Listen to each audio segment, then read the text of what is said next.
வணக்கம்.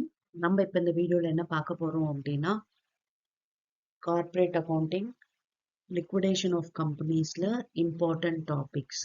Okay, yes இப்ப பார்க்கலாம். 5 மார்க் பொறுத்த வரைக்கும் நமக்கு இம்பார்ட்டன்ட் டாபிக் என்னென்ன அப்படின்னு பார்க்கலாம். அண்ட் 10 மார்க்ல எதெல்லாம் இம்பார்ட்டண்டா கேட்பாங்க அப்படின்றத பார்க்கலாம். ஓகே, இப்ப 5 மார்க் எடுத்துக்கிட்டோம் அப்படின்னா, நமக்கு லிக்விடேட்டா ரெமுனரேஷன் வந்து கம்ப்யூட் பண்ற மாதிரி இருக்கும். ஓகே, அதாவது லிக்விடேட்டா ரெமுனரேஷன் மட்டும் அசெட்ல இவ்வளோ பர்சன்டேஜ் அசெட் ரியலைஸ் பண்ணுவாங்க இல்லையா, அதுல இவ்வளோ பர்சன்டேஜ், அப்புறம் அன்செக்யூர்ட் கிரெடிட்டாருக்கு பே பண்றதுல இவ்வளோ பர்சன்டேஜ், ப்ரிஃபரன்ஷியல் கிரெடிட்டார்ஸ்க்கு பே பண்றதுல இவ்வளோ பர்சன்டேஜ் அப்படின்னு கொடுப்பாங்க இல்லையா. அப்ப அது மட்டும் கம்ப்யூட் பண்ற மாதிரி நமக்கு வந்து ப்ராப்ளம் வரலாம். ஓகே ஓகே அடுத்து பாத்தீங்கன்னா ப்ரிஃபரன்ஷியல் கிரெடிட்டார் மட்டும் கம்ப்யூட் பண்ற மாதிரி, அதாவது லிஸ்ட் ஆஃப் ஐட்டம்ஸ் கொடுத்துருப்பாங்க. அதுல எதெல்லாம் ப்ரிஃபரன்ஷியல் கிரெடிட்டார் அண்ட் எதெல்லாம் அன்செக்யூர்ட் கிரெடிட்டார் அப்படின்னு கிளாசிஃபை பண்ண சொல்லுவாங்க. இப்போ அதை கம்ப்யூட் பண்ற மாதிரி நமக்கு ப்ராப்ளம்ஸ் வரலாம். ஓகே, ஏன்னா ப்ரீவியஸ் இயர்ல பாத்தீங்கன்னா தெரியும், உங்களுக்கு ஒரு 5 மார்க் கொஷின்ல இந்த ப்ரிஃபரன்ஷியல் கிரெடிட்டார் மட்டும் கொடுத்துருக்க லிஸ்ட்ல எது அப்படின்னு கேட்டிருப்பாங்க, அன்செக்யூர்ட் கிரெடிட்டார் எது அப்படின்னு கேட்டிருப்பாங்க. ப்ரிஃபரன்ஷியல் கிரெடிட்டார்னா என்னன்னு தெரியும் இல்லையா, ஏதாவது டியூ டு த எம்ப்ளாயிஸ், எம்ப்ளாய்க்கு ஏதாவது டியூ கொடுக்க வேண்டியது இருந்தது, இல்ல டாக்ஸ் பேமெண்ட் பண்ண வேண்டியது இருந்தது, அது மாதிரி இருக்கிறதெல்லாம் வந்து ப்ரிஃபரன்ஷியல். அண்ட் மீதி எல்லாம் பாத்தீங்கன்னா உங்களுக்கு அன்செக்யூர்ட்ல வரும். ஓகேவா, அது மாதிரி கிளாசிஃபை பண்றதுக்கு 5 மார்க் கொஸ்டின்ல ப்ராப்ளம் வரதுக்கு பாசிபிலிட்டிஸ் இருக்கு. அண்ட் நெக்ஸ்ட் பாத்தீங்கன்னா லிக்விடேட்டா ஃபைனல் ஸ்டேட்மெண்ட் ப்ரிப்பேர் பண்ண சொல்லுவாங்க. இந்த லிக்விடேட்டா ஃபைனல் ஸ்டேட்மெண்ட் பாத்தீங்கன்னா ஒரு ஃபுல் ஃபிளஜ் ப்ராப்ளம் இருக்காது. Okay, up to unsecured creditor வரைக்கும் தான் பேமெண்ட் பண்ற மாதிரி இருக்கும். அது மாதிரி ப்ராப்ளம் உங்களுக்கு 5 மார்க்ல கேட்கலாம். லிக்விடேட்டா ஃபைனல் ஸ்டேட்மெண்ட்ன்றது அதாவது நம்ம அசெட்டை ரியலைஸ் பண்ணி இருக்கிற ஃபண்டை வச்சு யார் யாருக்கெல்லாம் பேமெண்ட் கொடுக்கணுமோ அந்த பேமெண்ட் எல்லாம் பண்ணிட்டு வரணும்.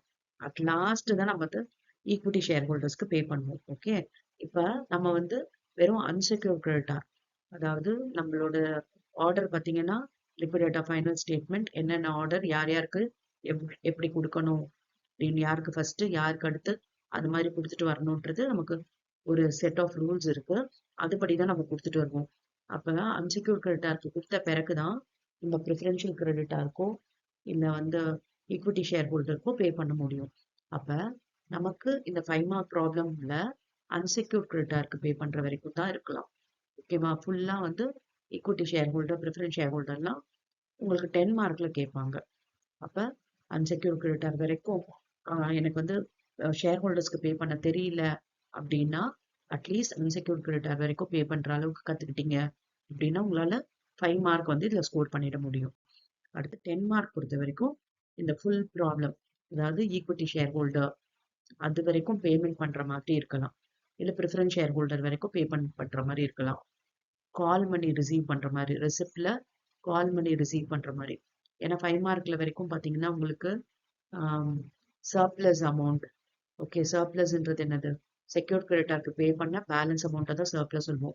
அது அசெட்ஸ் ரியலைஸ் கேஷ், இதை வச்சுதான் நம்ம வந்து ரெசிப்ட்ல வந்து ஒர்க் அவுட் பண்ணணும். ஆனா ஒரு 10 மார்க் ப்ராப்ளம் எடுத்துக்கிட்டா ஷேர் ஹோல்டர்ஸ் கிட்ட இருந்து கால் பண்ணி பே பண்ண சொல்ற மாதிரி, பார்ட்லி பெய்டு ஷேர் ஹோல்டரை பேலன்ஸ் அமௌண்ட் பே பண்ணுங்க அப்படின்னு சொல்ற மாதிரி ப்ராப்ளம் வரலாம். அப்போ ஒரு ஃபுல் 10 மார்க் ப்ராப்ளம் அப்படின்னா கம்ப்ளீட்டா நீங்க ஈக்விட்டி ஷேர் ஹோல்டர் பேமெண்ட் வரைக்கும், பார்ட்டி ஷேர் ஹோல்டர் இருந்ததுன்னா ஃபாலோ பண்ற வரைக்கும் நீங்க கத்துக்கிட்டீங்க அப்படின்னா தான் உங்களால 10 மார்க் ப்ராப்ளம் அட்டன் பண்ண முடியும். ஓகே, ஆனா ரொம்ப ரொம்ப சுலபம். இந்த ஃபார்மேட் பாத்தீங்கன்னா ஒரே ஒரு ஃபார்மேட் தான், அதை தான் நம்ம 5 மார்க் 10 மார்க் ரெண்டுத்துக்குமே ஃபாலோ பண்ண போறோம். இது வந்து கால்குலேஷனும் பெருசா ரொம்ப கிடையாது. அண்டர்ஸ்டாண்ட் பண்ணிக்கிட்டா ஈஸியா வந்து இதை நம்ம ஒர்க் அவுட் பண்ணலாம். அதனால அவசியம் எல்லாரும் வந்து இந்த சாப்டர் படிக்கணும். ஏன்னா 15 மார்க்குக்கு இதுல இருந்து உங்களுக்கு நிச்சயம் கொஸ்டின் வந்துடும். 5 மார்க் கொஸ்டின் ஒண்ணு அவசியம் வரும், அண்ட் 10 மார்க் ப்ராப்ளமும் ஒண்ணு வந்துடும். அதனால நிச்சயம் இந்த சாப்டரை ஒமிட் பண்ணாம படிச்சீங்க அப்படின்னா ஈஸியா உங்களால கார்பரேட்லாம் வந்து பாஸ் பண்ணிட முடியும். எஸ், நெக்ஸ்ட் வீடியோல வேற ஒரு இம்பார்ட்டன்ட் டாபிக், அதுக்கான கொஸ்டின்ஸ் என்னென்னது கேட்பாங்கன்னு பார்க்கலாம். Thank you for your patient listening.